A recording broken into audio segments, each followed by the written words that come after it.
buenos días. Estamos grabando otro episodio de Maestros con Huellas.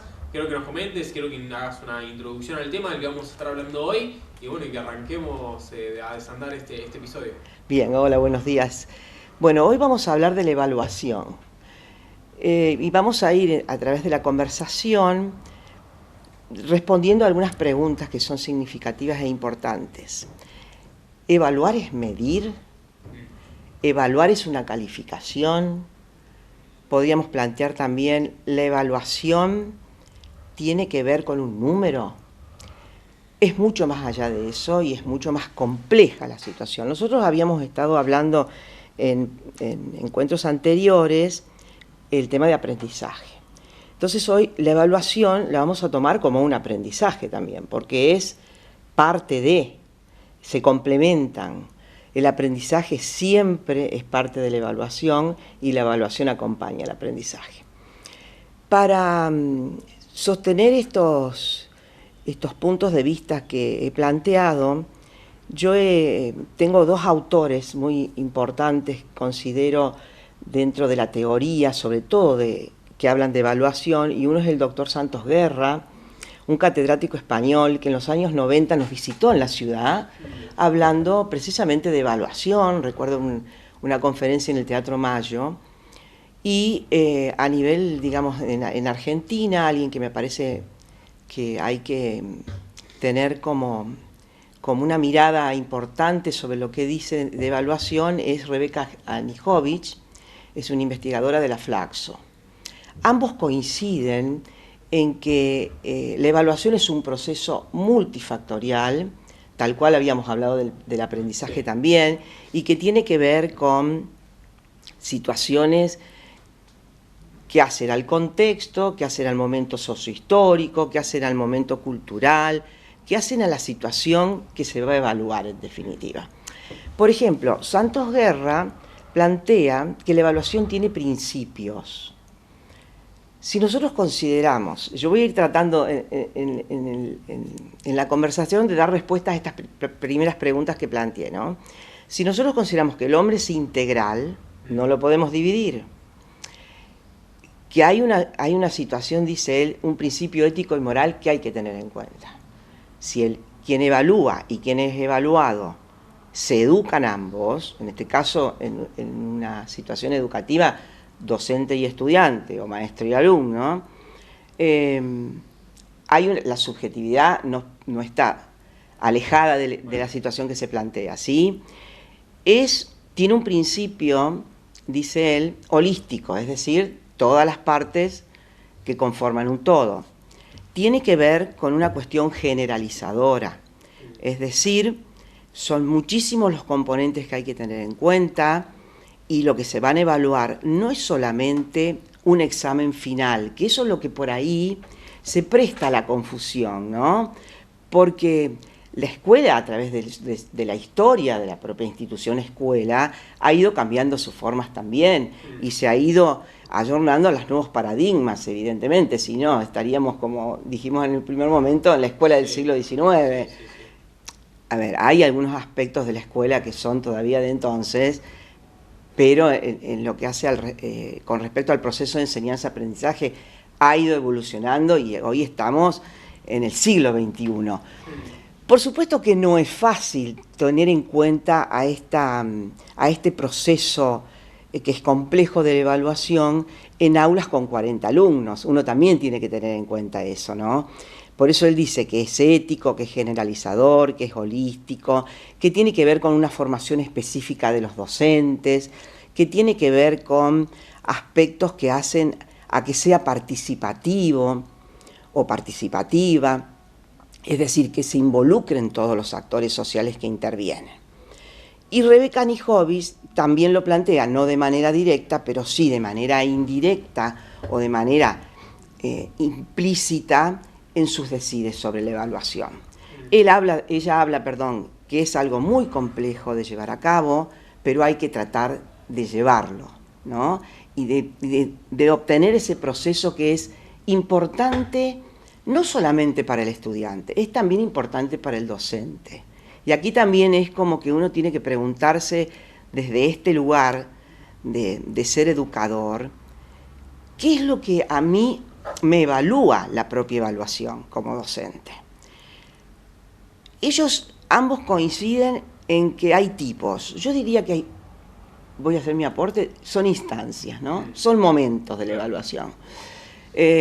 Hablan de una evaluación diagnóstica que dice Rebecca Nijovic, tiene que ver, y esto hay que tenerlo en cuenta, siempre analizando los nuevos paradigmas que se van presentando. Esto que hablábamos en encuentros anteriores con respecto a las tecnologías, a la inteligencia artificial, hoy no lo podemos dejar de lado. Veremos cómo vamos a utilizar, ese instrumento, porque es un instrumento, para evaluar. Entonces tenemos una evaluación diagnóstica, que también por ahí hay algunas cuestiones que tienen que ver a su hacer, y que esto se relaciona con que el diagnóstico es lo primero, y después lo dejo de lado. Y es un error pensarlo así. Pues yo voy a dar un ejemplo concreto. Si nosotros en el mes de agosto, en un niño, en una niña de un tercer grado, hemos planificado producción escrita, un cuento, el cuento. Sí. Bien, cuando yo llego a la instancia de producción, yo ya debía haber hecho, cuando comencé el contenido, un diagnóstico de esa situación de aprendizaje. Claro. Si yo tengo en cuenta a ese niño en el mes de marzo, evidentemente hay una parte que me estoy perdiendo y que sus conocimientos previos de marzo no son los mismos que en agosto. No sé si se entiende o queda claro. Bien, entonces, esa evaluación diagnóstico tiene que ser continua y permanente. Y ella dice, en aquellos alumnos o en aquellos estudiantes que el docente observa y determina que tienen procesos de tiempo diferentes a otros, qué importante es evaluar de manera diagnóstica durante todo el año. Y que yo no le tenga que a él dar una nota que no lo satisfaga o que lo frustre más con respecto a su aprendizaje en mitad del año, porque me faltan todavía una parte para llevar a cabo en ese proceso evaluativo, ¿verdad? Bien, entonces la evaluación diagnóstica, dice Rebecca Nijovic, tiene que ser constante y permanente en este momento. No es más que yo evalúo de manera diagnóstica en abril y me quedé con ese diagnóstico en un contenido en el mes de octubre. Bien, la otra instancia o el otro tipo de evaluación es la evaluación formativa. La evaluación formativa es realmente el núcleo del proceso evaluativo. ¿Por qué? Porque ahí yo voy y vengo en los procesos individualizados de cada alumno y puedo llegar a cotejar cuáles son sus procesos de avance y de retroceso en la evaluación, y que son indicadores y que el docente tiene instrumentos que puede ayudar a que eso sea realmente un proceso de evolución en su aprendizaje y no de retroceso. Por esto que hablábamos recién, ¿no? Porque sino a veces vamos a hacer una analogía con nuestro nombre, Maestros con Huellas. Esas huellas pueden llegar a ser contraproducentes o negativas. Y nosotros siempre tenemos que buscar aspectos positivos en el niño o en la niña. Hablo de niños, aunque los niños están determinados por la Declaración de Derechos, que son hasta los 18 años, porque hay que ser realista también. A mí, particularmente, yo soy un humanista realista, es decir, uno tiene que palpar, y lo decimos desde la asociación, siempre preguntarle al aula, ¿no? Yo creo que estos procesos evaluativos son muy interesantes en el nivel inicial y en el nivel primario, hoy, por esto de la fragmentación de disciplinas que tiene el nivel secundario. Aunque esto que dice Santos Guerra del principio de docentes en la formación específica es más factible de llevar a cabo en el nivel secundario. Pero ¿cuál sería la realidad de las aulas de hoy del nivel secundario? Es el número de alumnos. Sí. Porque tener 40 alumnos No es lo mismo que tener 20. Sí, es que muchas veces esa es la problemática, ¿no? De las formas de evaluar, que por ahí requiere una evaluación rápida, un número asignado. Exactamente. Exactamente. Y también tenemos que tener en cuenta que el sistema determina una acreditación de saberes a través de un número. Y que a veces esto llega a ser conflictivo para las propias familias, ¿no? Porque esto lo hablo por experiencia de haber estado en prácticamente todos los niveles del sistema educativo, por lo menos de la ciudad de San Francisco, que es donde nosotros tratamos de contextualizar nuestro trabajo, y ya te voy a dar ejemplos de lo que estamos haciendo en este momento sobre evaluación formativa puntualmente. El niño, cuando vos le entregás una evaluación que tiene una nota que es un nombre y no es un número, la acreditación de saberes en el nivel primario es del no satisfactorio, satisfactorio, bueno, muy bueno, excelente. Bien. Es un término, es un concepto.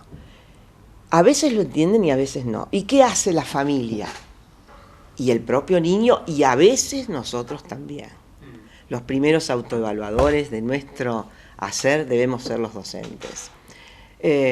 Lo convertimos en número. Y ahí se generan, aunque a veces parezca una cuestión menor, gravísimos conflictos. Sobre todo cuando hay que determinar aspectos que son, como por ejemplo, la entrega de banderas. Es muy difícil, si no hay criterios considerados a nivel institucional, determinados por acuerdos, que esto se entienda. Entonces, para evitar eso, es muy importante tomar la evaluación como un proceso. Entonces, sería muy interesante, esto es un aporte también que hacemos nosotros con la observación, que es un instrumento muy determinante en la evaluación formativa, de decir, sería muy interesante que ese informe que nosotros presentamos y entregamos a los niños y niñas en un nivel inicial y en un nivel, sobre todo en un nivel primario, no lo convertamos en letras y en números. Es un aporte de la experiencia, y es un aporte de la experiencia que nosotros estamos ahora desarrollando. Y ya te voy a dar este ejemplo más adelante. Entonces, esa evaluación formativa tiene aspectos de avance y retroceso. ¿Por qué? Porque el docente cuenta con instrumentos en relación al estudiante, pero también a su hacer. Entonces, ante cada avance, yo tengo que modificar mi planificación como docente, porque deberé insistir y ver cuáles son los objetivos que a mí me llegaron y que fueron logrados en ese proceso con ese niño, cuáles no, cuáles son las estrategias, cuáles son las modificaciones o no, o profundizo en lo que tengo o tengo que cambiar. Y esto también es un proceso que lleva tiempo, porque no es decir, lo corrijo mañana y esto se da al día siguiente, ya es un proceso terminado. Por eso es complicado, por eso es complejo evaluar como proceso. No es simple. Y vamos directamente al número. Pero evaluar no es medir. Es una partecita de la evaluación, que en todo sistema educativo tiene que ver con políticas educativas que hacen a darle un cierre a una acreditación de saberes. La universidad evalúa con números. ¿Sí? Pero en algunas evaluaciones, porque esto lo hemos escuchado ahora que estamos trabajando nosotros aquí en UTN, los ingenieros nos decían, nosotros nos sentamos con ese alumno, si bien le damos una nota, nosotros le decimos, mirá, este es tu proceso, habría que ver qué profundizamos y habría que ver estas situaciones de las cuales yo, docente, voy a describir, pero no voy a interpretar con el joven. Porque si yo ya interpreto, estoy dando consideraciones que a él en esta instancia no le sirven. A él le interesa que yo le diga cómo lo voy a estimular por lo que hizo en ese pasado, pero que tenga una proyección en su futuro cierta y que no sea frustrante. Sí, porque muchas veces hay como mucha presión sobre ese proceso de evaluación, sobre esa nota final, por así decirlo, porque como decís vos, por ahí muchas veces no se entiende la evaluación como un proceso, sino como el punto final. Exactamente. Como que todo se prepara para ese momento y todo lo que se hizo durante el año era para llegar a esa nota final. Claro. Y hay como mucha presión sobre Claro, eso. entonces el docente cuenta con instrumentos, una producción escrita, Claro. En un nivel universitario y en un nivel secundario también, sentarme y hacer la devolución, ese feedback. Sí. Eso es lo que dice Annie Hobbes también. La evaluación formativa tiene que tener retroalimentación, si no, no me sirve. Bueno, y aprovecho esto que decís de la retroalimentación, porque estaba leyendo que, bueno, siempre volvemos al tema de la inteligencia artificial, de los diferentes chats, de los diferentes bots que hay y que está a disposición de los Sí. alumnos, de los estudiantes, y qué importante esto que decís de la retroalimentación, del cara a cara, del verse frente a frente, un poco para lidiar y para asentarse sobre ese instrumento que es infalible frente a... Hoy no lo puedo dejar de lado, porque hoy un alumno de un nivel secundario y de un nivel universitario con más razón van a consultar la IA. Es indudable. Ahora lo hablamos cuando hablamos de aprendizaje, ¿no? A ver, mi lugar de estratega como docente frente a un aula me tiene que permitir darme cuenta qué pregunta le voy a hacer yo a ese alumno, no para que se sienta frustrado por haberla usado, sino para que me dé los elementos necesarios a que responda a ese problema que yo le debo plantear.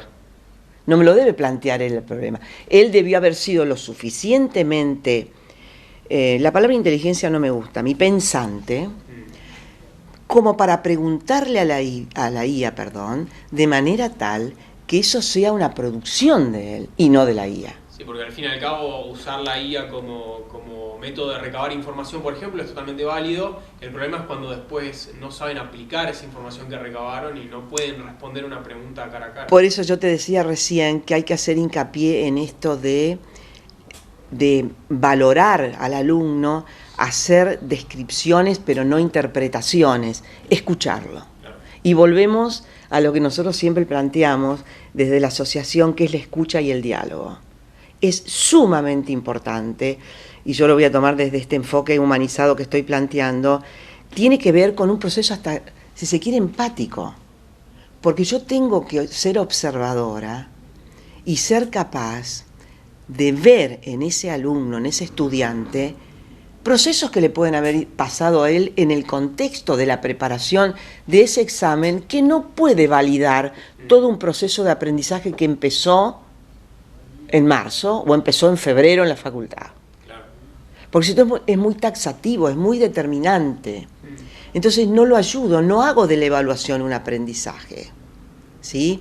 Entonces tengo que tener muy en cuenta aspectos que tienen que ver con esto del hombre como ser integral.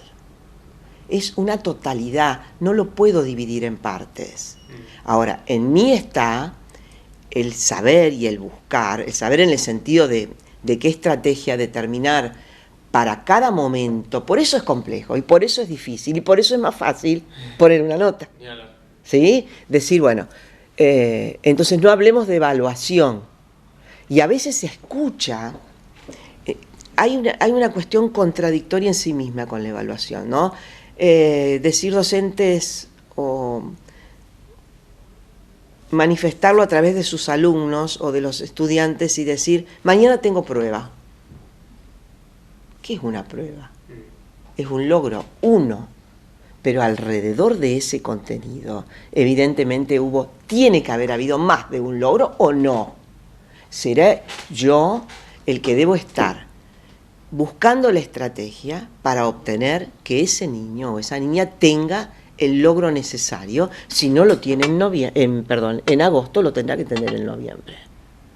Porque si no llegamos a escuchar estas realidades en donde te dicen, ¿cómo puede ser que haya alumnos de primer grado que llega noviembre y que no todos estén alfabetizados o que no todos tengan la lectoescritura adquirida?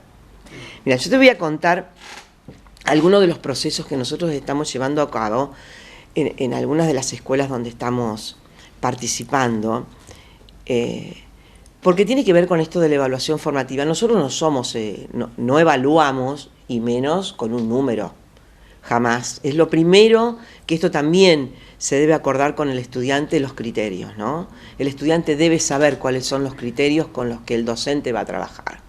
Cuando son niños de nivel primario en un primer ciclo, y habrá que buscar estrategias a través de lo lúdico, a través de lo gráfico, que él sepa qué va a hacer el docente. Porque tiene que ver con la confianza y lograr esto de nos sentamos juntos y trabajamos juntos. Y en un nivel secundario hay que aunar criterios, acordar criterios con el estudiante. Y veré de qué manera, por grupos, por cuestiones afines, acuerdos, criterios. Bueno, y te decía, con este trabajo que nosotros estamos realizando en este momento, estamos trabajando en una escuela técnica de la ciudad de San Francisco, la Escuela 264, de una manera extraordinaria en lo que tiene que ver con la evaluación formativa.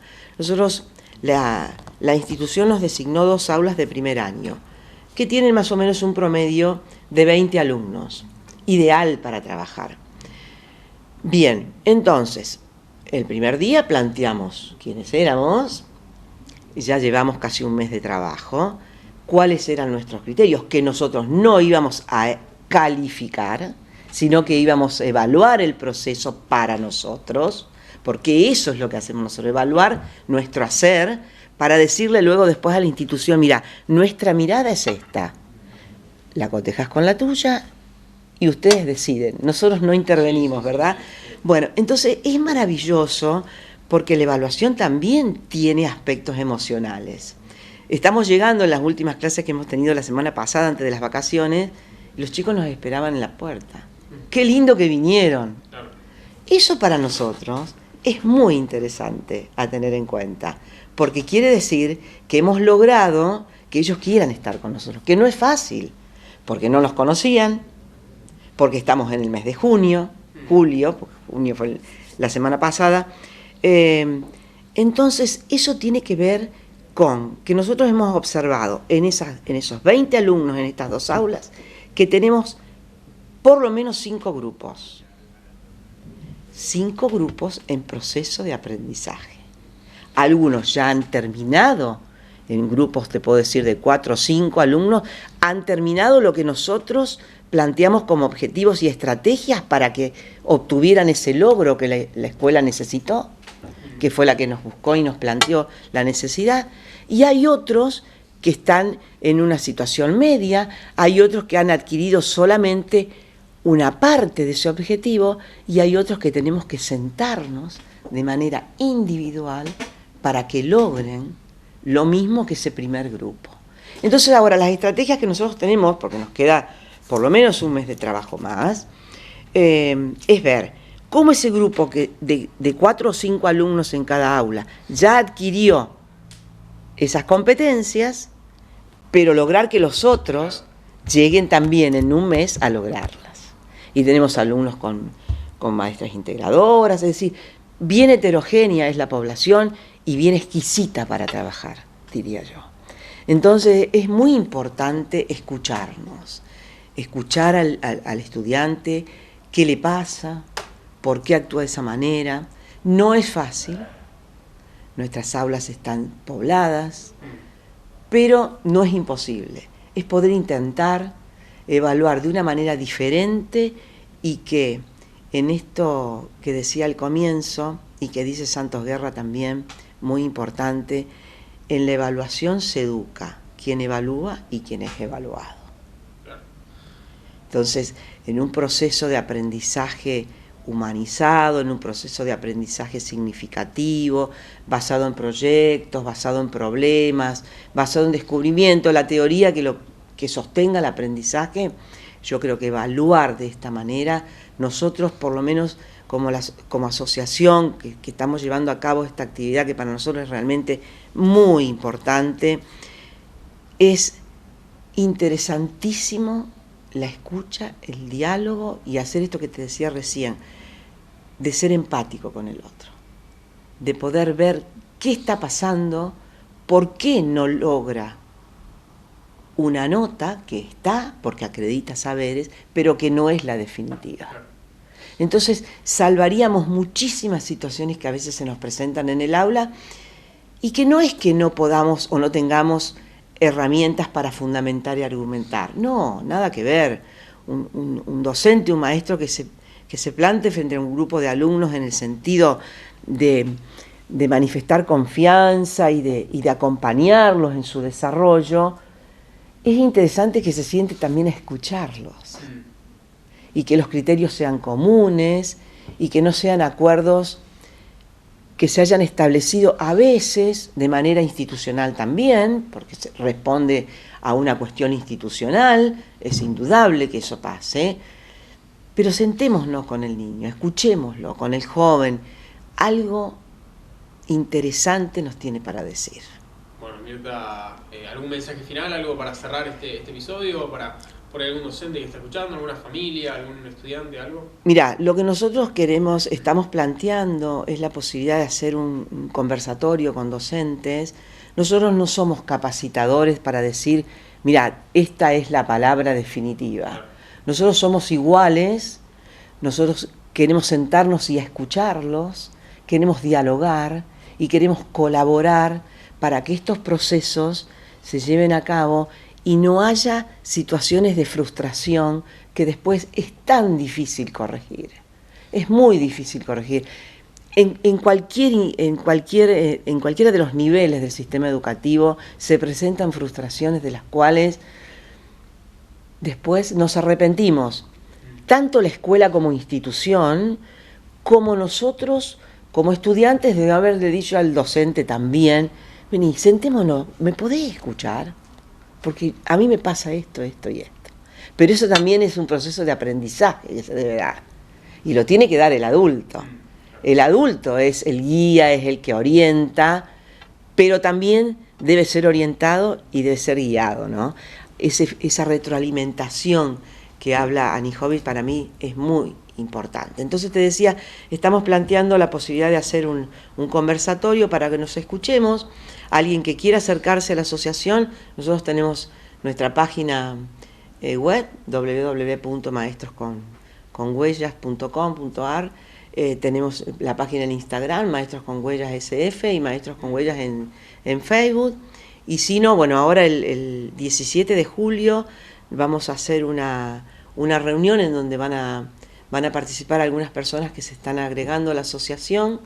El teléfono es 65 10 20, pueden comunicarse, en este caso es mi teléfono particular, pero lo pueden hacer aquel que quiera ser escuchado. Nosotros no somos evaluadores críticos, sino que somos partes de esta evaluación que debe ser un proceso y que tiene partes. La última parte es la evaluación denominada sumativa, pero que no tiene que ver con sumar números, sino que tiene que ver con sumar procesos. Y de eso se trata. Perfecto. Muchísimas gracias.